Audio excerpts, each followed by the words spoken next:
Olympic athlete turned realtor, how Hans Struzyna went from an Olympian to a realtor and how he's bringing that champion mindset to his business.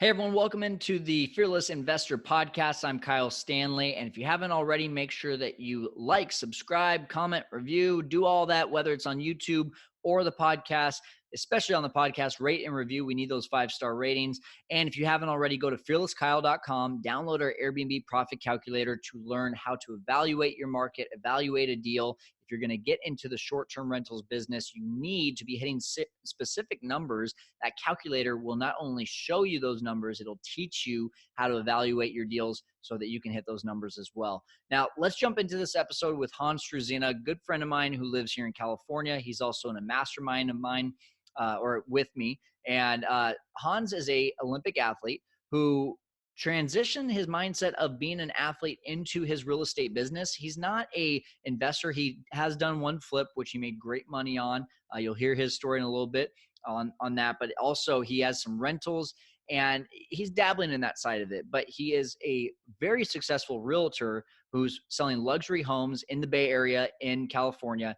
And he talks about how he was able to, rather than where most athletes would go through, some sort of depression or some sort of feeling of what is next and being lost, he knew exactly that he was getting into real estate and how he was able to transition that champion mindset into real estate. So let's take a look at Hans's story, and hopefully it'll inspire you like it inspires me. And we'll jump into it now with Hans Struzyna. Hey, we've got a real pleasure today on the show here on The Fearless Investor. One of my friends, Hans Struzyna. He is a U.S. Olympian. He's also a realtor, and he's the host of Another Way to Play podcast. Also in my mastermind, there's a lot of titles that we can go over with Hans, but at the end of the day, this guy's got a great story, and I'm excited to have you on the show, Hans. Kyle, bro, thanks for having me on. Really excited to be here, and thank you for the kind intro. Awesome. Well, hey, let's start out with what is your most interesting real estate story? Yeah, man. Well, like you said, I am a realtor, and my most interesting real estate story is not a real estate transaction where I was the realtor, but actually principal. So I've always been of the opinion that someone who has a real estate license and practices can also invest. And Good. I got my first, so I was when I was prospecting for leads, when I first got into the business, I was also thinking I wanted to flip a house. I eventually found one. It took me about a year. These people didn't want to list it. And I was like, hey, what if I made you an offer personally?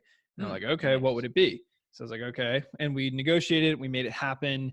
It was a little, about 1,600 square feet, 1,500 square feet, 3-bed, 2-bath home in Hayward, California. So a little bit south of Oakland where I live.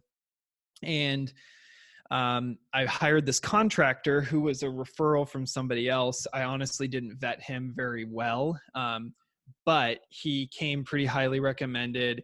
His paperwork, his insurance was all in order. So I felt good about it.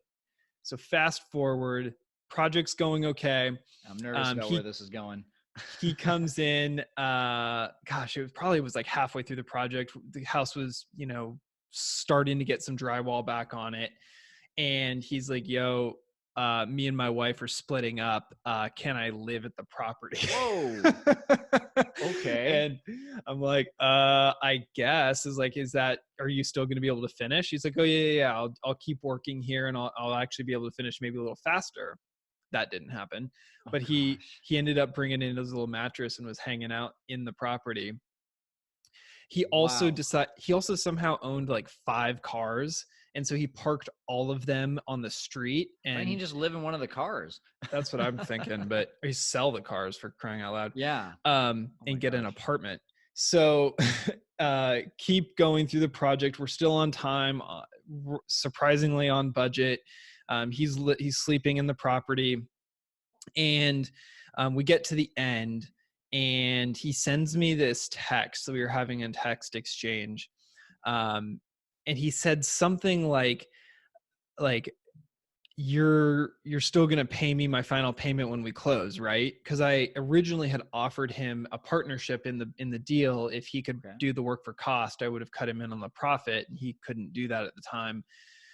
So then I just negotiated that I would pay him, and then give him his like big bonus once we closed, because frankly, I didn't have enough cash to make it all happen at the time. Okay.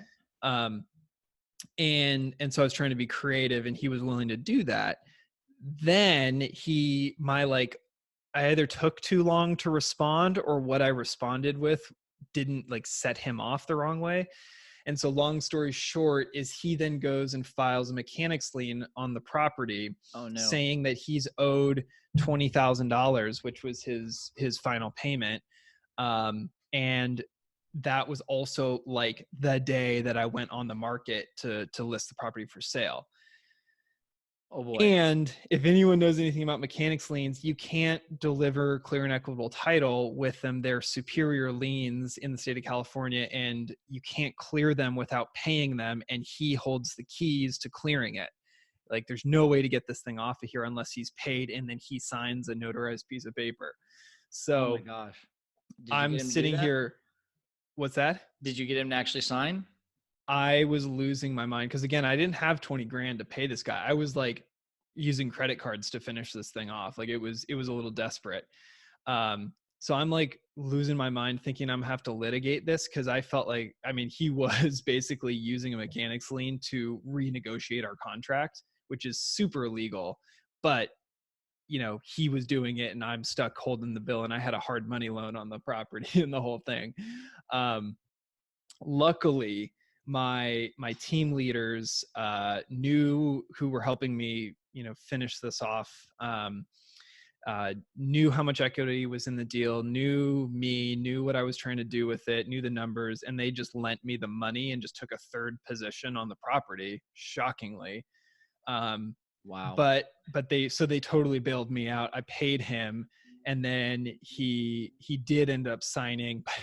And then the kicker was, I had this cashier's check, took it to the title office, was like, here's the cashier's check, don't give it to him until he signs this paper and you have it in your hand. Yep. And they were a really great title office. We'd use them almost exclusively for all of our business, so they're really loyal to our team. And they said, no problem, we got this. And then about an hour later, I get a phone call from them saying, he doesn't think this cashier's check is real, what do we do? Okay. Wow. This guy Yeah. sounds like a winner. I'm just glad that he actually followed through on this, because when you started this story, I thought you were going to say that he ended up being a squatter and that you couldn't sell the house. Well, it luckily he was not a squatter. He did honor that part where it was like, okay, you got to get out once we're ready to stage the house. Mm-hmm. He did do that. And then, in the end, I guess all's well that ends well. But I was getting ready to like start borrowing some money from a bunch of people, and I had investors. My wife had some money in the deal. I obviously had a ton of money in the deal. We weren't married at the time. I was just trying to scramble and grab money and talk to lawyers. Like, it was a tight, week there where I was about to lose it. Goodness. Wow. Luckily we ended up getting an offer that was at the number that I wanted. And I honestly think that he probably damaged the sale a little bit. We ended up hitting our number, got our margin that we originally set out to get. And I was just, you know what, I'm not going to try and squeeze more out of this. I'm just going to get out and be done. And luckily it made the money that we were hoping to make. But Good. it Well, was hey, that's the huge the learning important part, right? experience. Large learning experience. You probably encountered more things there than anyone encounters in an entire year of flipping houses, and you got your profit, so that's good. Yeah. And just goes to show you that a U.S. Olympian can find a way to transition that over to real estate and be a champion in that too. So obviously, a lot of people hear that in the intro and wonder, wait, what? This guy's an athlete. Like, bring us back to Hans the Olympian and what brought you eventually into what you're doing today with real estate. Yeah, man. So I grew up in the Seattle area, specifically in the East Side. For anyone who's listening and knows where like Microsoft is, like that's where I grew up. Redmond, Kirkland, Bellevue, that was me. Rowing is a really popular sport up there. There's a lot of water and a lot of rowing clubs, and that's how I got into it. It was just kind of one of those things that people knew about, and we found out we as a family could take some lessons down in Lake Sammamish, which is a lake that feeds into Lake Washington. So we did, kind of liked it, joined the rec team, ended up joining the high school team because it's all club. It's not through your high school, but it's all club. So it's like after school, like pulls from all the high schools around. Um, Joined that team, found that I was pretty good at it, and just frankly kept going. And that was 12 plus years, and ultimately finished at the Olympic final in 2016 in Rio de Janeiro. Now, what was that experience like, actually competing in the Olympics? Oh man, it's funny because a lot of people will take the perspective of, man, like that must have been so intense because they're comparing like their level of competition, which was like high school or college, to like jumping to the Olympic final.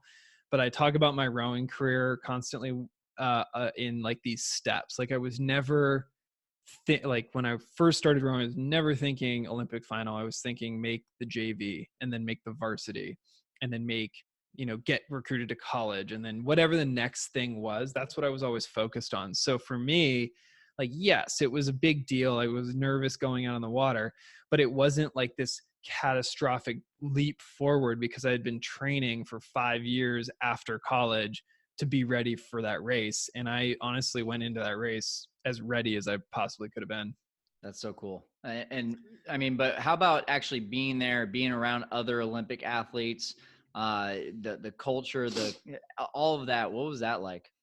Yeah, that's really an interesting one because a lot of people want to know about the Olympic Village. Um, Honestly, it's not what you think it is. It's very sort of subdued. Everyone's sort of walking around, just trying to keep their head down and stay focused on what they're doing.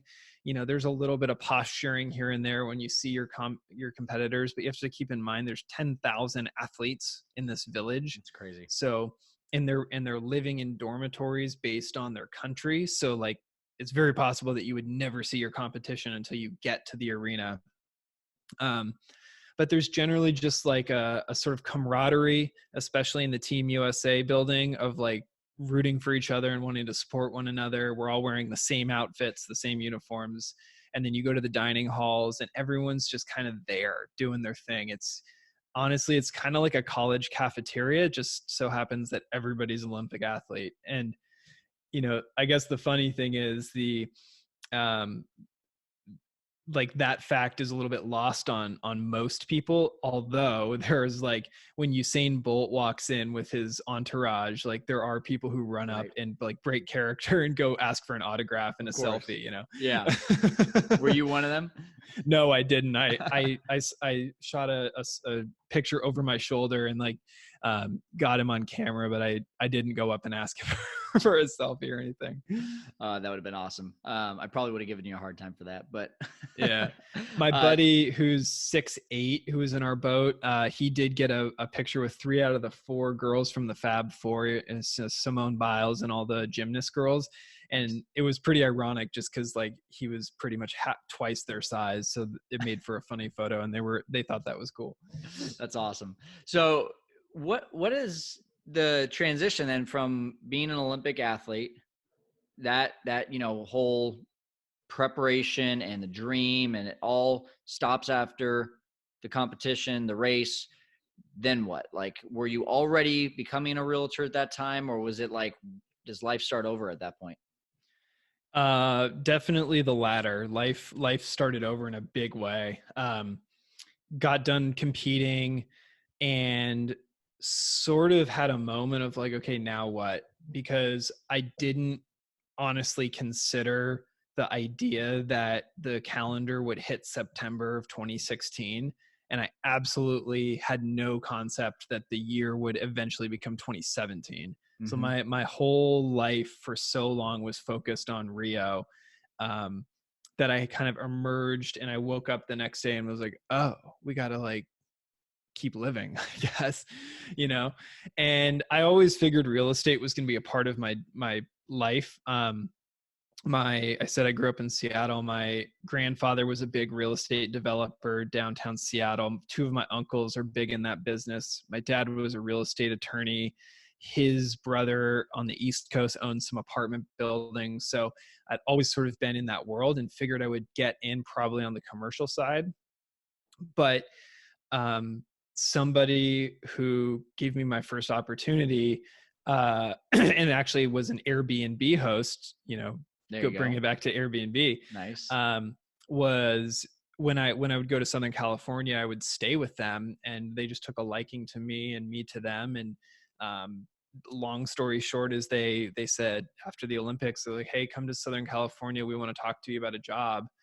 And they offered me basically a remote position using all of their tools in their back end and their processes and their virtual assistants and their cold calling scripts to then start doing what they were doing, which was finding leads and trying to either flip them or sell them as a commission here in the Bay Area. And and I was like, that sounds really flexible.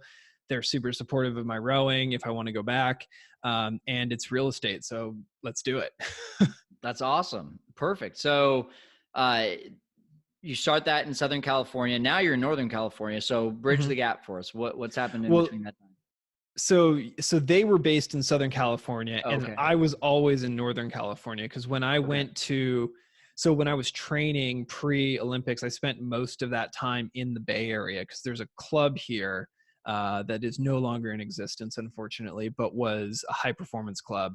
And I moved there in 2013, and then would take like 10-day training trips to Southern California to just be focused on rowing because there's an Olympic training center down there, and that's how I met them.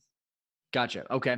And so talk about the type of business. I mean, every time I look at your Instagram, which by the way, great time to give your handle. What's your Instagram handle? It's at Chief Snah, SNAH.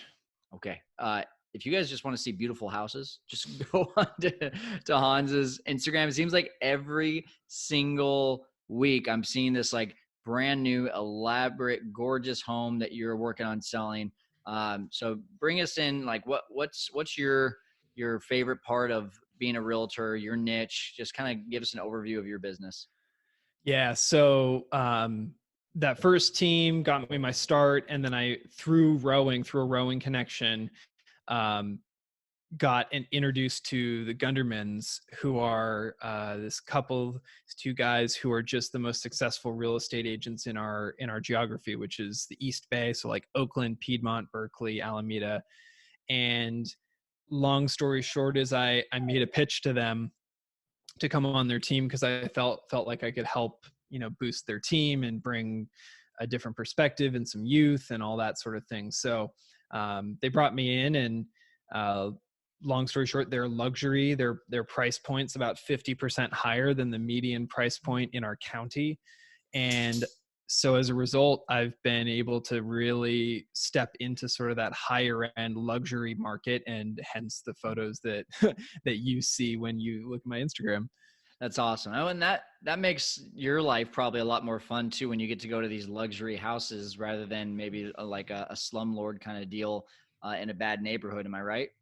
Yeah, absolutely. And I mean, we represent people, not price points. And so we're more interested as a team, and I'm personally more interested as well, like in representing awesome people Hmm. as opposed to specific houses. Like there are every an asset's just an asset, right? But the story behind it, like what the income it can create, or the lifestyle it could create, or like the meaning it had for someone when they lived in it, or whatever, like those are the sorts of things that I'm pretty interested in, as opposed to just raw numbers.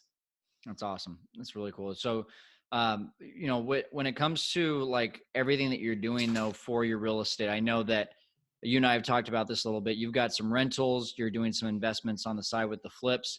What is the end game for you? Yeah, it's financial freedom, and for me that means having passive income in enough volume that it takes care of our monthly expenses, so Mhm. that we don't have to work. And by we, I mean me and my wife. We don't actively have to go out and sell houses, and she's a personal trainer, and spend hours, you know, trading them for dollars, which is a tagline of my podcast. Um, but making sure that we have, you know, that security blanket so that we don't have to work, but we can choose to. And doing that through rentals as the main vehicle is something that, gosh, for years and years, I started listening to Bigger Pockets podcast Mhm. probably in 2013, and just have taken that ride and then started to actually do it for myself once I had some capital to put into play. That's awesome. Well, I've got a couple questions, and they're going to go off in different directions here. So I'm both equally interested, but I'm going to come back to the Olympic thing. But I really want to know, as a realtor, you did a flip, you've got a few rentals in your portfolio. What do you think holds realtors back from actually taking that plunge and dipping their toe into the investor side as well? Because there's just not many realtors that are doing both. Yeah, man. It's mindset. Um, it 100%, like, it's not a skill base, because when you think about it, like, you usher people through a complicated transaction with, you know, landmines and disclosures and, you know, negotiations. So why couldn't you do that for yourself? It's 100% mindset.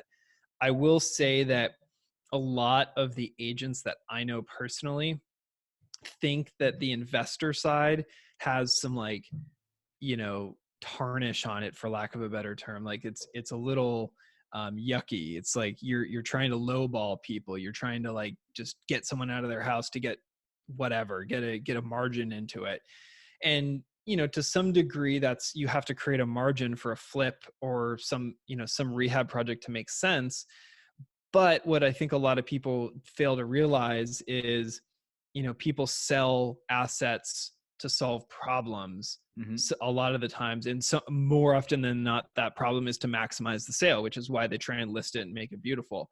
But there are plenty of people who have other problems that you can solve, and it doesn't necessarily mean getting out there or getting them the absolute tippy top price they possibly can get, because they have some other issue that they need to solve.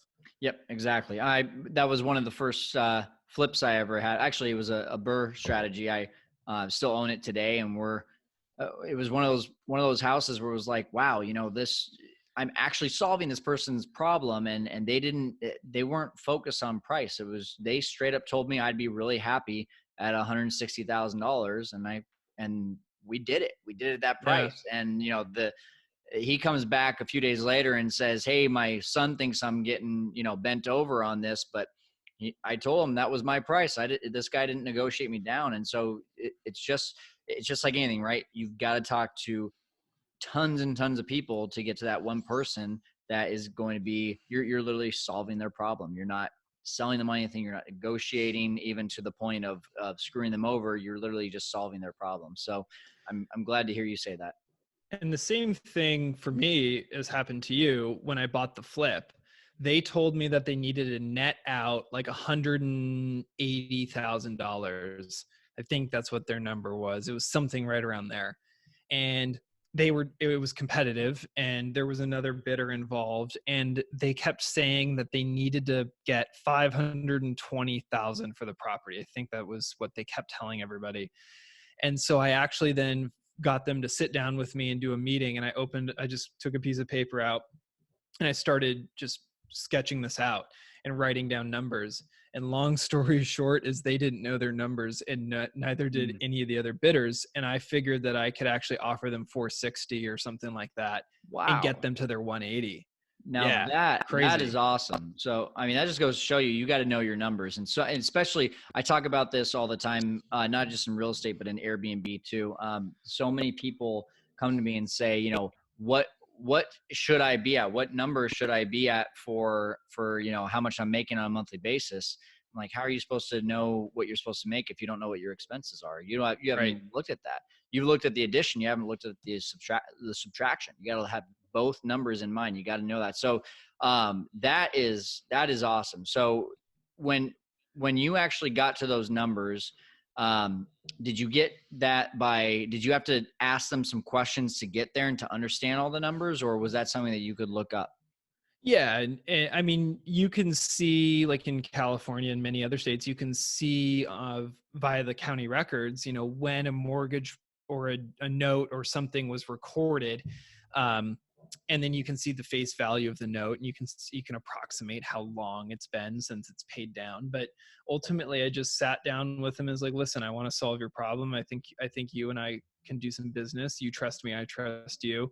So we had that base level so far, and I just said, what are the numbers we're looking at? And they're like, well, we owe this, and here's the mortgage statement with the payoff amount, and then we've got this tax thing over here, and it's this much, and we want our 180.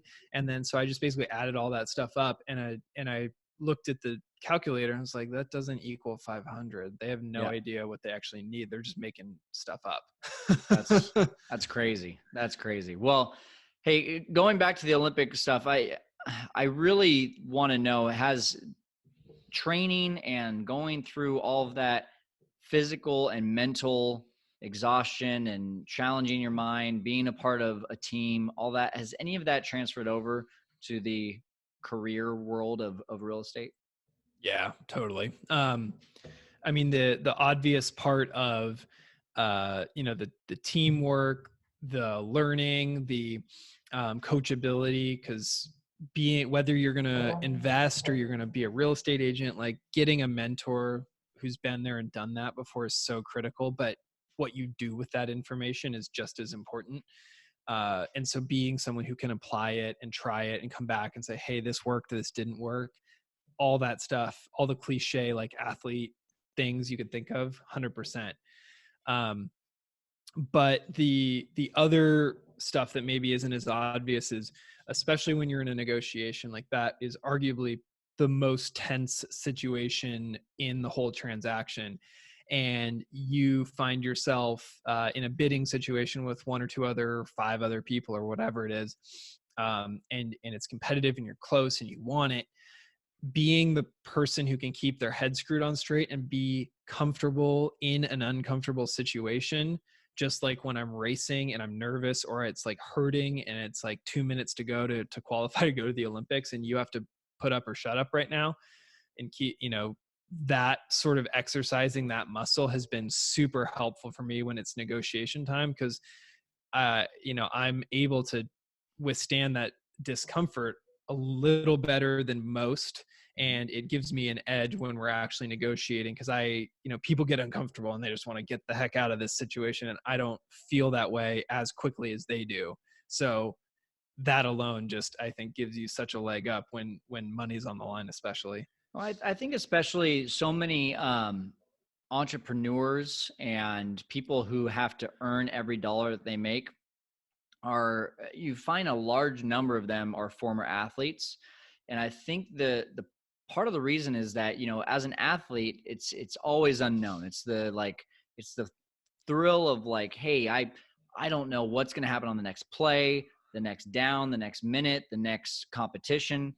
And with that comes a lot of like, you hear all the time in sports that you learn that, life is not fair because, you put in all the work and then you fail, versus someone who is just blessed with this talent and doesn't work very hard and they beat you.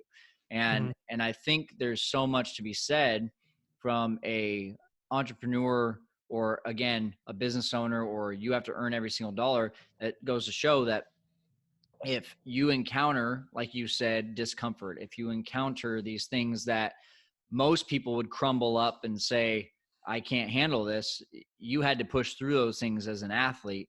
Mhm. And because of that, that to me, most of the time would transition over to the working world. Do you agree with that? Yeah, totally. And I will say, just like an athlete relative to the entrepreneur thing, you have to be willing to put in time on a task. And as you were talking, it was sort of the saying time on task over time sort of came in. It's like, we don't expect people to pick up a sport and be amazing at it like the next day. We expect them to go to practice and put a season or two seasons in, and then work out during the summer and do those sorts of things. but then we get into business and we expect that the first Facebook ad we run brings us, 1 million leads and all the closings and all the deals, right? It's like, that's absurd. Yeah. So like being willing to like get do the thing over time, because like someone may get lucky or may have a little more innate talent than you in the beginning. They may be taller, they may be able to jump higher, or they may just be a little better at sales. But if you can then put the repetitions in, over a year, over even a couple of months, you will surpass that person who's not willing to do that work. And that's the same thing with athletics. I love it. I love it, man. Well, you've got an awesome story. I just really wanted people to hear your story and hear where you came from, and that it's one that's definitely inspiring, and one that, like you said, it's one of a lot of hard work. And I'm hoping that people will connect with you one more time. How can people connect with you? Yeah, the Instagram, I'm pretty active over there. That's at Chief Sna, spelled SNAH, which is Hans backwards. And my website I just rebuilt. So I've got my podcast and some of my real estate stuff up there. And that's just my first last name, hansstruzyna.com. That's spelled Struzyna. Awesome. And Hans, any last words before we log off here? Yeah, man, just like I said, like the talent versus the time on task thing. Like if you can just put in some effort and really drill into whatever the skills you're trying to learn, Facebook ads, negotiation, can all be learned, like YouTube, books. Just put the time in, get a mentor, and you will find yourself in a relatively short amount of time, probably closer or very close to where you want to be. I love it. Thank you so much, Hans, and I appreciate you being on the show to help us to conquer the world of investing. My pleasure.